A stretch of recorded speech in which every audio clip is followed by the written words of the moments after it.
Kia ora, and welcome back to Takatāpui Talk. Last week, we followed Amanda La's incredible journey from Tokoroa to the world stage. But today, we go a little deeper.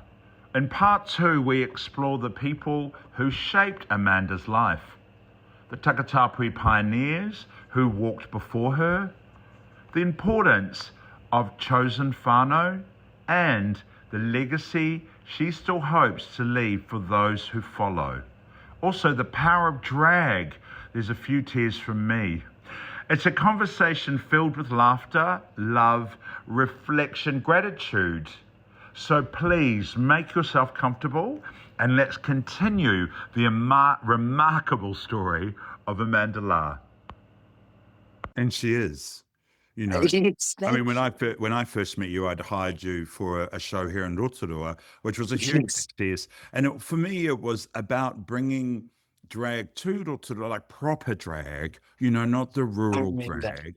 And when I was, because I had it at the Citizens Club, like, you know, a very basic venue. I did that. Well, thank you. And I was willing to make it something fabulous, but I know the power of drag and what it can do to an audience. And, you know, Spanky Jackson and Cola was with you, and you did an incredible show. But as I was walking through this club, or, you know, the Citizens Club, and the shock on the, you know, the president, or the shock on the manager of the success of it. And then the bar, which we had our own bar, had to be filled 3 times. And I'd go out there and I'd say to them, I told you, this is drag, the power of drag, the entertainment. Look how everybody's feeling. And when it was closed at midnight, they didn't want to go, you know, but it was like, there's nowhere else to go because it was Rotorua. And I've always known that about drag, obviously spending a lot of my time in Sydney growing up and, you know, in London and all of that. I was always looking for a drag show. So we've got to be really grateful for it and what it can do and how it can make you feel. Even if you're reading people to filth, it's still fabulous. And I always loved your numbers because they were slightly, you know, indigenous or African and things like, you know, so, you know, she's really playing she really plays up to that, but you're not really playing up to it. You're actually living it. It's just an extension of who you are, and so much power in drag. I can't emphasize it enough, you know. I was talking to Rauretti Ormond the other day, and he does the Tifas, you know, beautiful boy. Gosh, he's so lovely. He's only 23, and they're working on the Tifa show now. And I'm like, I need to bring you here. You need to come and do it here. Oh, you need to. And he also emphasized that he makes so much more money from drag. And you know, doing drag. I mean, I got to host some fabulous events for Weta Workshop for James Cameron. When I was in New York, Cola and I went up there for a holiday and just to buy things. We got invited to some exceptional places that normal people wouldn't be invited to. I mean, working at Government House, for example. Yeah.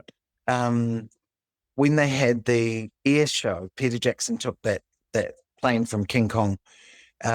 Raquel and I were asked to host that. I mean, that was international. There was, on an average day, you'd hear 5 languages being spoken.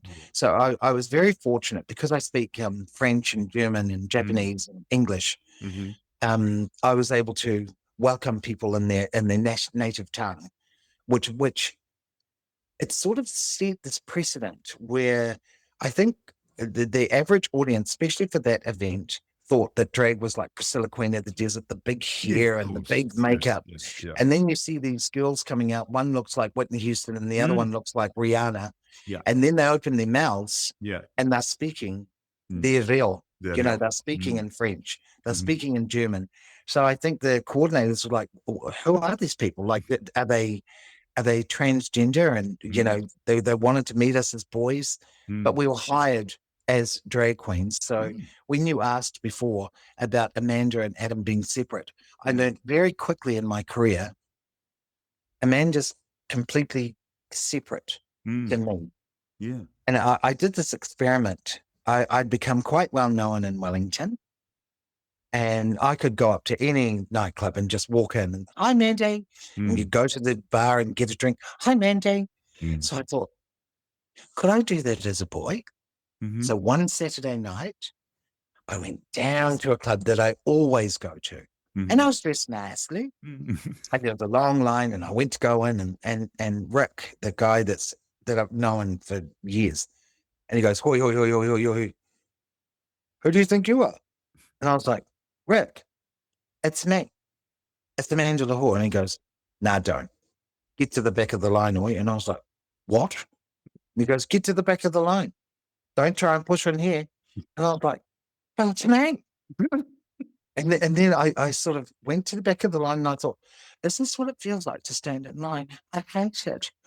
But anyway, I got to go in after about, I don't know, 15 minutes, and I was furious that I had to stand in the back of the line. Then I went up to the bar staff and I was like, hi, guys. I always drink red wine. Yes, I'd like a red wine. Oh, that's $14. So that's $14. No, but it's me. Do you want the drink or not?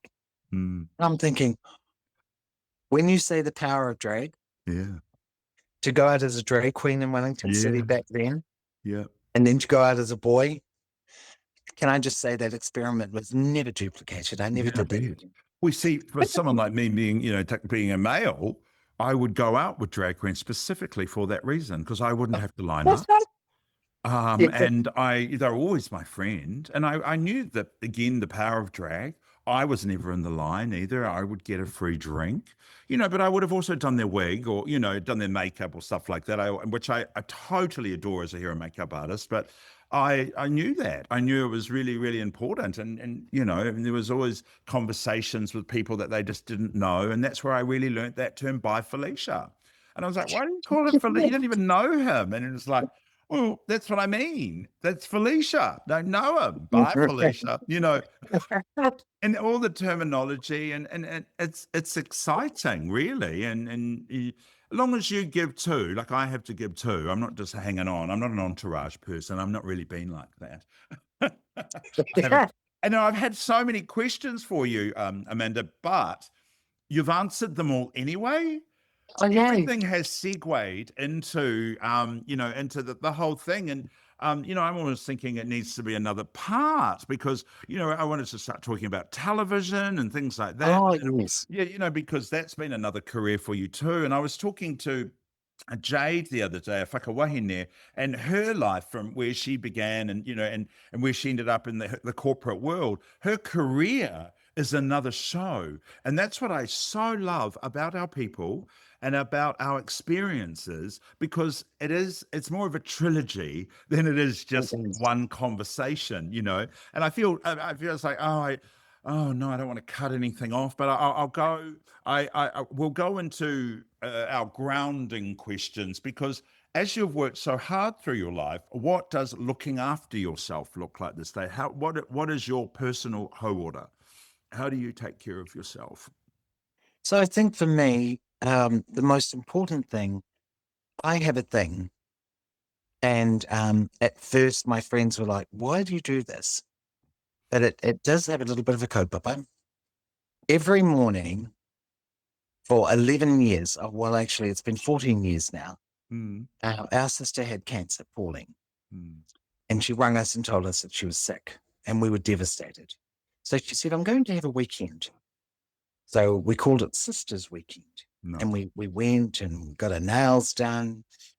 You weren't allowed to bring your phone. You had to bring your medical certificate and your financial report.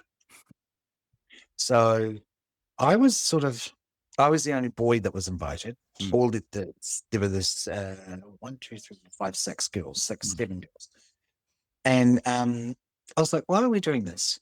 And Pauline said, because I didn't realize that cancer was going to come, but I need you to look at my finances so that when I pass, I've got my insurance. This needs to go to the kids. And she said, these are conversations that I want to have with my family, because I don't know how to have them with my children. So after I'm gone, these things have to be put in place. So we did that, and she passed, and it was, I had a paradigm shift. I realized we are never given tomorrow. you know, and my attitude towards life and hauora, my well-being changed. I started to eat better. I wanted to keep in contact more. So every morning, without fail, at 6 o'clock in the morning, my sister, Norma, she would text. We have a sisters page, and she would text every morning, "Good morning. As soon as I open my eyes, you were the first person that I thought about, my family." So she'd wait, and then as we woke up, we would all text back, and it was her way of healing her mamai for our sister. Great. Yeah. Now that was going on for 11 years. And every year we would have 2 sisters weekends. And over the last year, Norma passed. Oh, wow. And I woke up this one morning and I went to go and answer my phone. No text. And it was like the most guttering kick in my throat. The pain I felt, because I looked and I thought, where are you? This was my highlight for my day. And my sister Phyllis had passed and Lillian had passed prior in the years prior. So there were only 2 girls and me left in the sisters' room. And I thought, oh my God. And then I started thinking, when I wake up in the morning, I think of people like Spanks, Cola, you know, Shaz, people that I engage with every day. Now, my cousin Lee, my sisters, my family. So I started sending these good morning texts, little memes. And Spanky says to me, "Why do you text so early in the morning? Like, why do you send these dumb memes to me?" And I don't open them up. And he's just filling up my phone. So I gave him the kaupapa of what happened with my sister. And I said, you know, Spanks, one day I won't be sending these texts. And I said, I want you to remember when I wake up in the morning, you're the first person I thought about. And all my love for you that I have for you every single day. And that here it is. And it's just one good morning message. And it's become so important to my friends and my family now. I got sick a couple of weeks ago. I just had a cold and I was too tired. And I missed the good morning thing 3 times in a row. While I had cola ringing. Girl, are you all right? Why aren't you sending me my memes? Thanks. Okay. Hey, do I need to come down? And you know, this really triggered something in my head because I thought, if anything ever happened to me, they would be the first people to realize, oh, Something's happened. Amanda's gone quiet. And I know that they would come looking. So I've experienced a couple of friends that have died in their homes by themselves, and I live alone. You know, and when they passed, it wasn't for a couple of days that people realized there was no communication and what's happening. And by the time they got to them, they were really in a bad way physically. I don't ever want that to happen. And if it ever comes to a situation where, you know, it is my time to pass and I can't get to a phone, I know that if I don't email you or text you tomorrow to say that I'm good morning, immediately they start thinking. Oh, Amanda, that is the most beautiful hauora I've ever I've heard for a long time. You know, my voice is cracking a bit, and you know, it's what I should be doing. It's what we should do. It's an incredible. You know, people talk about hauora. They're like, "Oh, I love to have midi." You know, like Yes. that is care for yourself in the true sense of keeping in contact with people that you're close to, and if they don't hear from you. You know, and I know our audience is going to hear this, and it's like, just because we live alone, we don't have to be alone. And I'm not a lonely person. So it's like, if I got sick and I'd like, you know, like, I'm fine, you know, I called an Uber to the hospital and I was having a heart attack, you know, and it's like, it's really silly. You know, you need to keep in contact with people. And this everyday thing, I've got a handful of people I will definitely start doing that with. So thank you for that inspiration. You're so welcome. It moved me because it's so important that. And you know, because we do live alone. Yeah. I always think to myself, But we don't know when the good Lord's going to come knocking. Yes. But if we put fundamental strategies like this, and it's so simple, but it's so beautiful, because now Spanx realizes, you know, I think of him every day. Cola knows that I think of her every day. You know, my nephews and nieces, we have a whānau page. Yeah. And everyone puts up their messages, but they look for that. So it's got to be between 6 and say 7:30 in the morning. They wake up and they go straight to their phones. Yeah. You know, and I got that from my sister, because I know how empty that was when she stopped. It was very difficult, actually, for all of us. You know, we would text each other in the morning and think. She was quite old, and say, for example, with my phone, I don't know where to put my phone, but she would get the phone for on Messenger, and she'd be like this, and she had no teeth, and she'd be like this. This bloody thing working. And then she'd scream out to her husband, I think this bastard's broken. And we're there. Yeah. And we're going, good morning. Hey, good morning. Is that you? Yes. Oh, hello, dear. Oh, Amanda. So You know, precious. and we've kept those videos. Yes. You know, so when we miss her, or, you know, when we miss the other sisters, we have a catalogue of all this corridor that we'll remember, and we shared it with our children, you know, our nephews and nieces and the younger ones, so that they don't, the brothers and sisters aren't forgotten. So this year at Easter, my sister came down, and we are going to collate a book. Yeah. So in this book, it's going to be our whānau book. We'll all have a picture of ourselves, and then a little bit of kaupapa where we are in the family. And then you turn the page, and it'll have all our photographs and videos of the last 14 years of us having sisters' weekends. And on our sisters' weekends, we always picked, someone had to tono for it. So I tonoed it for them to come to Wellington. Yep. You have to give it a theme. My theme was getting to know you. And I asked the girls to write one page of things that they've never ever told our family before. And then we went to art installations, and a fabulous artist, Keel Kasky, made these wooden frames, and we were all painting, you know, doing these, he got us the Turnbull Library. We all started painting. We had all these paints, and then he rang the bell, and we were looking at him. There's 7 of us looking at him, and he goes, I'd like you to get up off your painting and move to your sister's painting. I'm like, what? So we got up, left our painting, went to our sister's painting, and then by the time we finished, we had a taonga for our children. Of course. Every brushstroke, every memory, every thought that we had is, that was auntie's, that was auntie, that was auntie, that's me. Yeah. And it's the most gorgeous, eclectic visual of how we truly feel about each other while we were alive. Yeah. You know, so I've got mine framed, and my kids know that when I'm gone, you know, that's something that I'll pass on to them. And just little items that we've got from Sisters Weekend, I've kept. You know, so when I miss them, I have a little item and think, oh, I remember this day. Oh, I remember what you were wearing. Oh, I remember what the conversation was.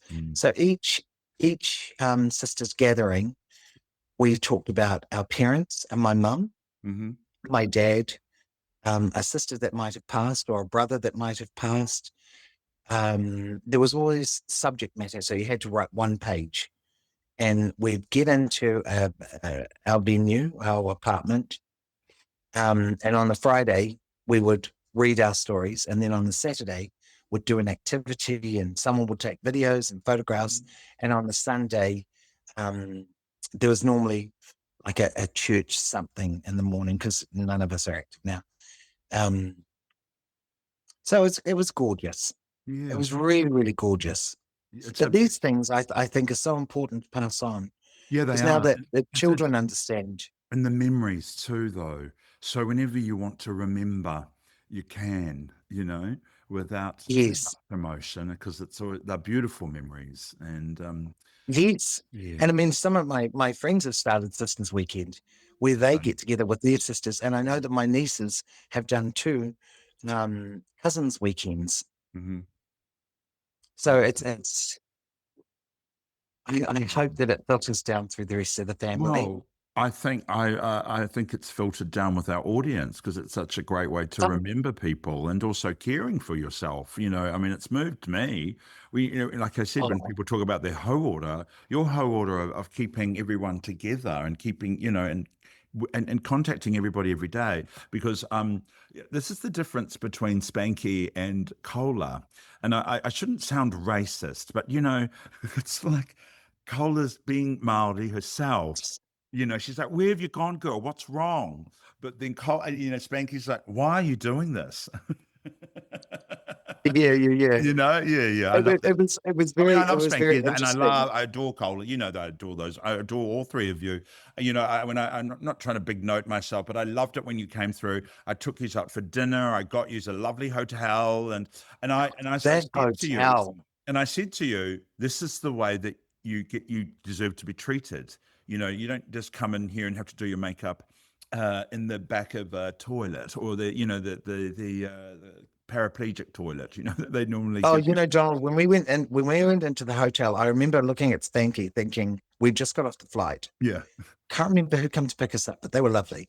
And we got to the hotel, and when we were going in to check in, I was looking at Spanky going, do they know we're drag queens? Do they know that we're staying here? And they were just so excited. They had a glass of champagne when we arrived. Yeah. Our rooms were so lavish. Yeah. And so luxurious, and we all had our own rooms, and so we're running around watching our, what we got.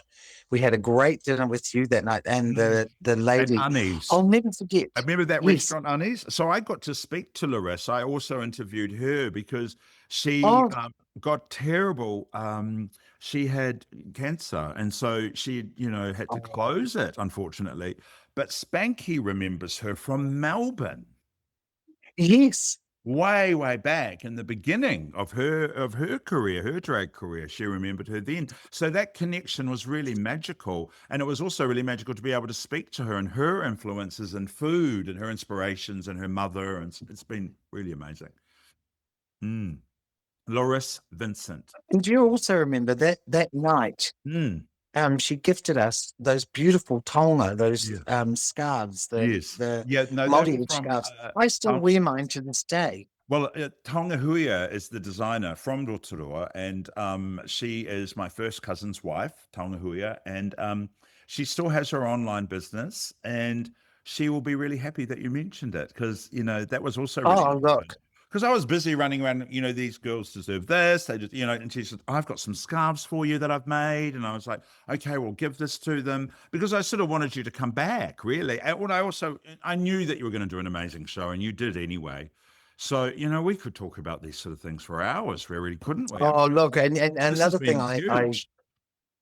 another thing that was such a highlight for me on that day was we went down to have breakfast. And I mean, we were just going down for breakfast like everybody else. And the chef actually came out.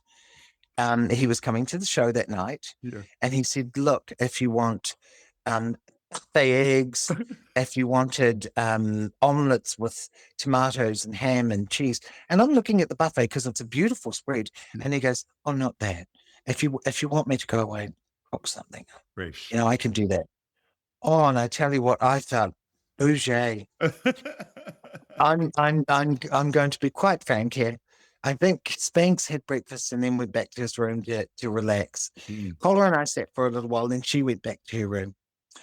They were clearing the dishes away before I went back to my room. Oh, sitting there. Oh, that's nice. It was gorgeous. It was so gorgeous. And then to be able to mop up every the audience too. Yes. Every moment. And then I took you to the the Citizens Club. I shouldn't criticize that. It was a wonderful night. It was such a fabulous venue so well. I mean, you don't work on a stage. You work into the audience. Everyone was cheering, and I named all the tables different divas. Like I had the Aretha table, and it it's about not just hiring somebody to come down and do a drag show, because that's not what it's about. Impact. And it was important to me because obviously I knew a lot of the people that bought tickets, that you must dress. You can't come in your gumboots, you know, because even though And Rotorua remember, acts like Miss Rotorua came with yes, that guy from TV. Oh, that was hilarious. And I remember we were walking through, because we had taken our costumes down, but we were walking in, and I tell you, that whole bar stopped. So we thought, oh, we'll have a quick beverage here. And we sat down and talked to the punters. And then I can't remember who. I think it might have been Beverly was saying, come on, we've got to get backstage because we've got to get into our costumes and start welcoming people. And I think people in the actual bar, because it was a sold out night, they were trying to get tickets, or they were all lined up at the door, pushed in the corner. And look, it was fabulous. I wonder, Amanda, and it's just difficult to talk about it because she's not long gone. Do you remember my sister helped you get changed? Look, you know, one thing I do remember.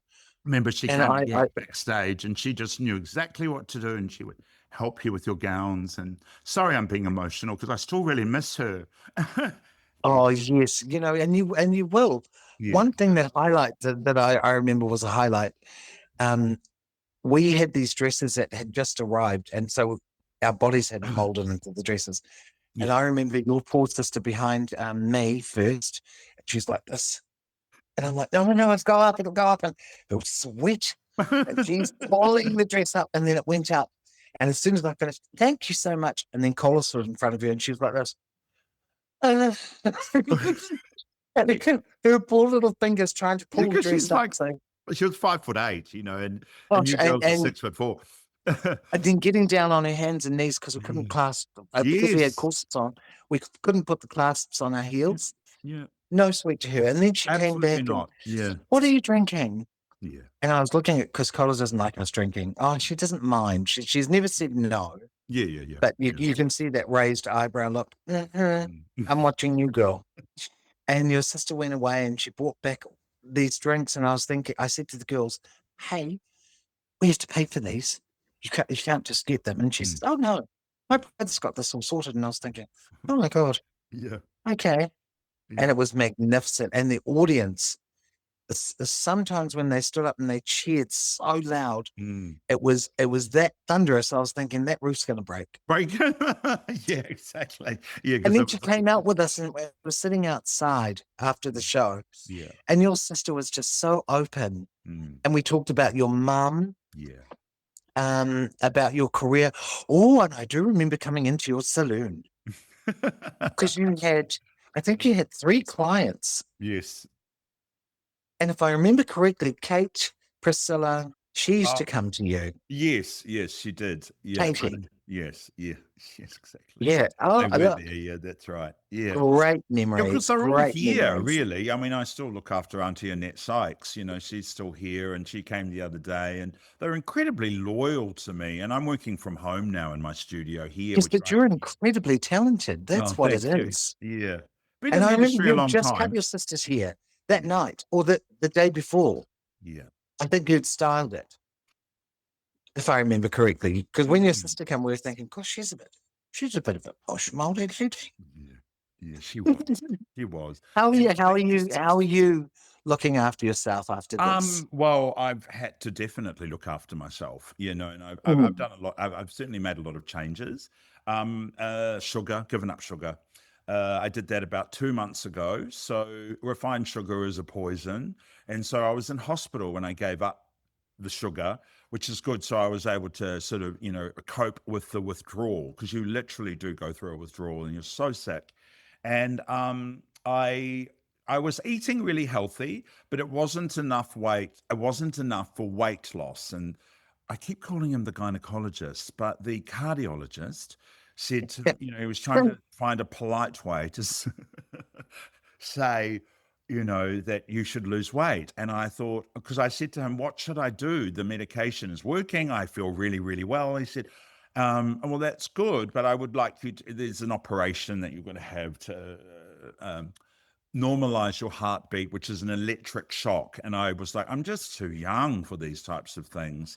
Is there anything else I can do while I'm feeling so well? And then I said, look, I'll lose weight. Will that help? And he said, that would really help.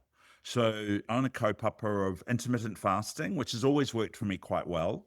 But in my 6-hour window, I'm really focused on the food that I'm eating in that period. It's not hamburgers and chips, yeah, as well. And I've got lots of energy, and I've done 4 clients today. And I'm really, really focusing on it. But I think something that will make an important part of my hauora is certainly being in contact with a small circle of my whānau, like my 2 nieces and my nephew. And I'm going to start up pages, and I'm going to tell them that they have. Oh, I love that. No, I just love that. And I think our audience will love that. And thank you so much for talking about my sister. I think I really needed it.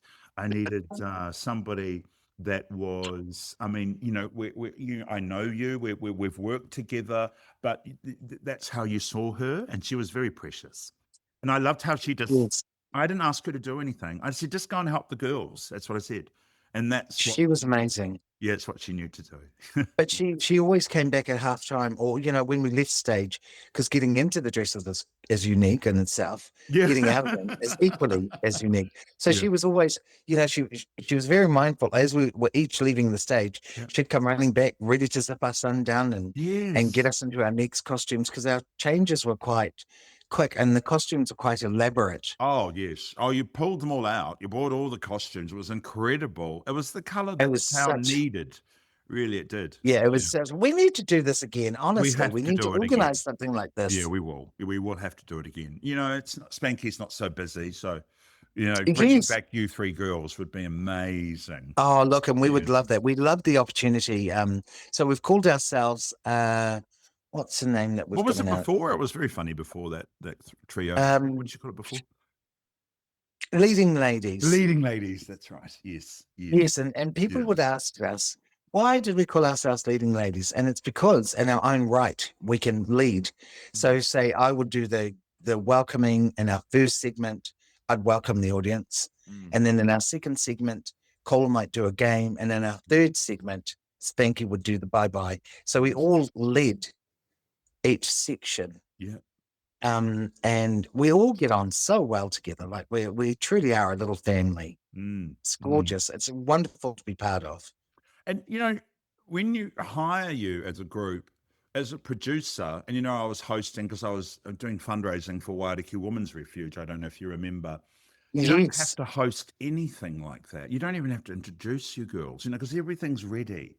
And so as a producer, it's just a joy. You just produce, sell the tickets, make sure the venue looks great.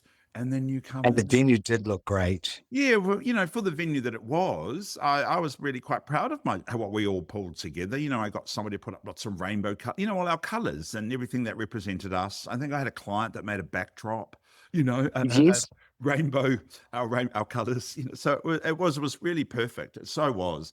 And as I said before, I could really talk to you for hours.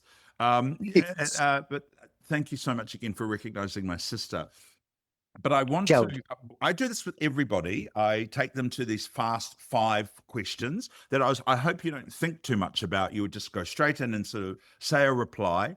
The first one is, what would you tell your younger self? You are exactly where you're meant to be. Yeah, that's really good. Never doubt. Yeah.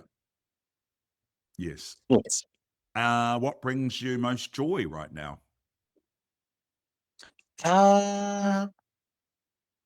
Honestly, my grandchildren. They are growing exponentially, and I'm trying desperately hard to keep up with the language and the constant use of the what is it? Their cell phones. Oh yeah. But they're growing to be incredible women, and my daughter is. Like, I think her husband's pretty great, but my daughter is quite exceptional. She has gone over and above anything that I could ever imagine a woman, like, I'm not saying this because she's my daughter. Sure. She's put herself through university. She's got a master's degree. She holds a very high position in her mahi. So does her husband. He works in the mines. They are 43, I think she is, and she's freehold for her house. Mm. My moko, eldest moko, is doing anesthesiology at the hospital. They had 350 students in their course. Yeah. My moko is third top. Right. And that's nothing to do with me. That's everything to do with her mother. Yeah. My second moko is Well, I think one it of my has little... everything to do with, you know, probably what you would pass on as the whakapapa of your own generation, really, you know? Yes, like, but Nikki is just she's an incredible woman. Yeah. You know, Understand. I look at her and I think, how do you accomplish all of this? But, you know, I see a lot of the women in her life have been very strong, women in their own right, very intellectual, and she is all of that. Yes. You know, I love it when she comes down, because then she can just relax, and it gives me time to run away with the children. And my Be a second one child with them. reminds, yes, my second one reminds me a lot of me. She's very creative, very uber focused on what she wants to do. She wants to go into dermatology. The last one, I said to her, well, I'm getting old. So don't worry about getting a job, because your parents will look after you. And then when I get old, I'll come home and you can look after me. Now, I changed your nappy when you were a baby, so you can change my nappy when I'm an old lady. I feel like these are the same conversations I have with my niece and nephew. So what one word describes your journey? Oh, just one word. Prosperous. Yes. My journey has been filled with so much happy, and the trials and the tribulations have also been beneficial to shaping the person that I am today.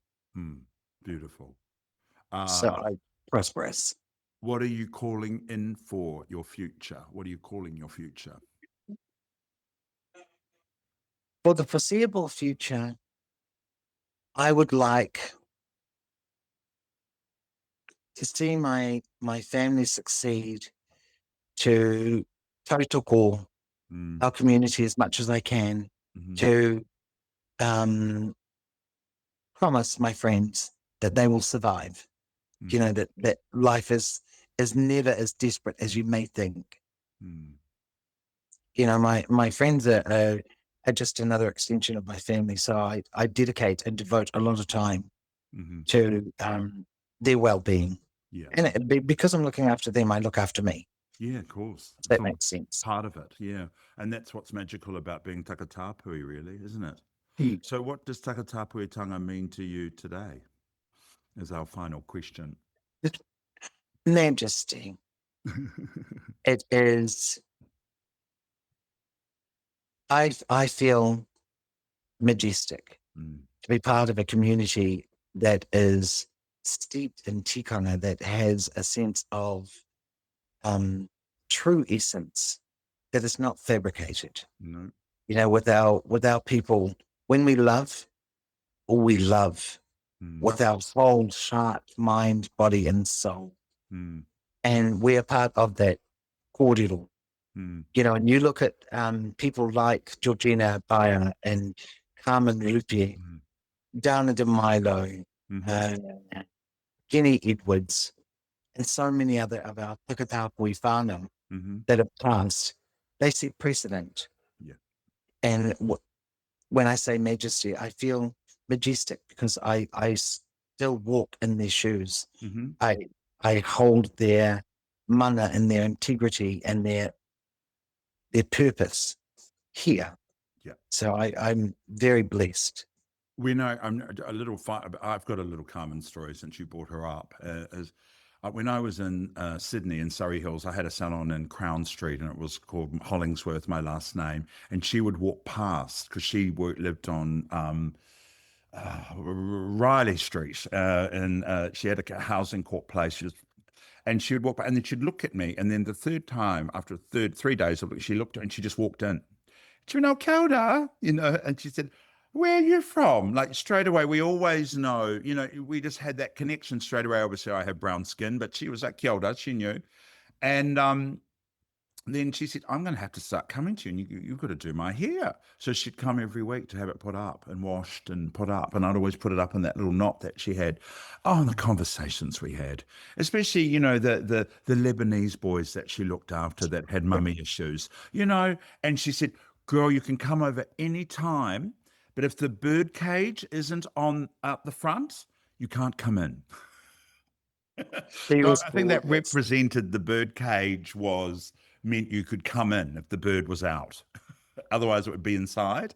And that's I mean, that's just one of the conversations. She was incredible, and I'm just so grateful that I got to meet her, and I got to, you know, meet Georgina when she used to do things at, and I was a young boy, like 14, 15, at Alfie's when she used to perform there. Oh, wow. Yeah. You know, this is like 1984. I was really young, but you know, I was a sort of a twink then, but a brown one, I suppose. Amanda, thank you so much for today. You're This so has been welcome. amazing, and we are definitely going to do another one because there are other conversations that we need to have, especially about your children and more of your career too, because it's not just your hauora that's been inspiring, it's definitely been your life, and I had no idea. Oh, really? Oh, I had this is no gorgeous. idea. I really didn't. I didn't really have any idea. I certainly knew that you were Amanda and you did this incredible show for me, you know, but that's all I knew. That's all I knew. So thank you so much. Oh, look, this has been such a pleasure. You know, when you first introduced the subject matter, I thought, what is this about?